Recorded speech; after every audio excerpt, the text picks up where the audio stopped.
So, a city council member is proposing an end to the incentives agreement between Meta and the city of El Paso for the data center that's currently being built in Northeast El Paso. Now, if you'll remember, a previous city council approved the agreement with Worldwide LLC, who negotiated the deal on behalf of Meta.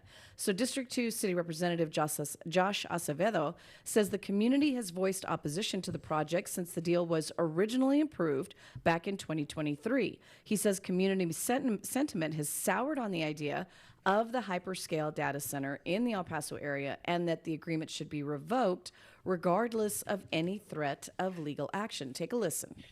My constituents have the understanding that there is risk associated with this, and that if the council were to move in this direction, there could be a lawsuit.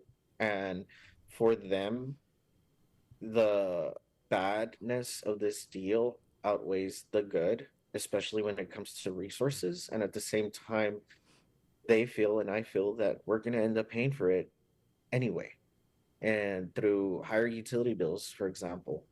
So Acevedo says that he invites the public to speak up on their concerns during next Tuesday's city council meeting.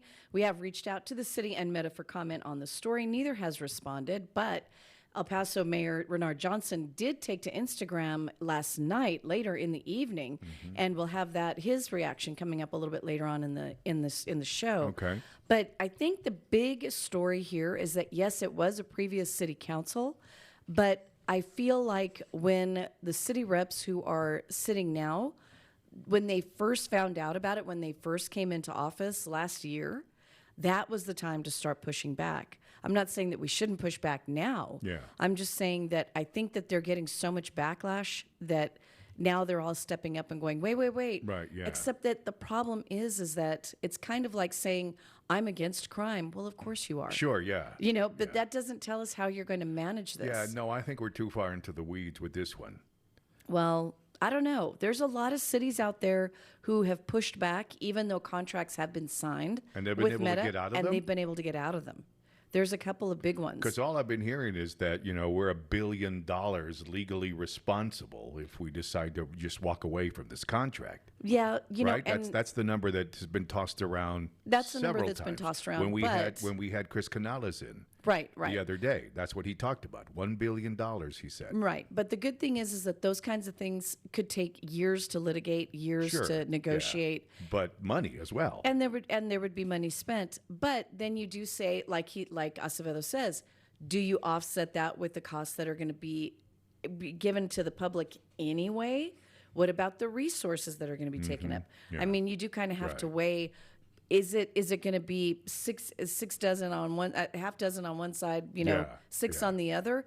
You have to make a decision at some point. Right. Do we fight this and say, look, we're yes, it's going to cost us money, but at least we'll have our resources. Yeah. Do you think it will affect future companies wanting to come to El Paso, knowing that, whenever there's trouble or if the community reacts to it, that we'll just walk away from an agreement that we had with them? You know what? Honestly, I don't really care about that. As a voter, that doesn't worry me at all. Mostly because I think that hopefully it will keep everybody on the up and up and not try to come in and be locusts and take all of our resources. Yeah. And maybe show our, prospective Right. office holders Yeah. that they're going to get pushback. It is going to be a problem, and they are going to have to back away. So I don't know. I think feedback. I think standing up and saying something. It's never a bad thing. Okay. Well, I can't wait to hear what Mayor Renard Johnson had to say about that. We'll Yeah. hear that the next hour.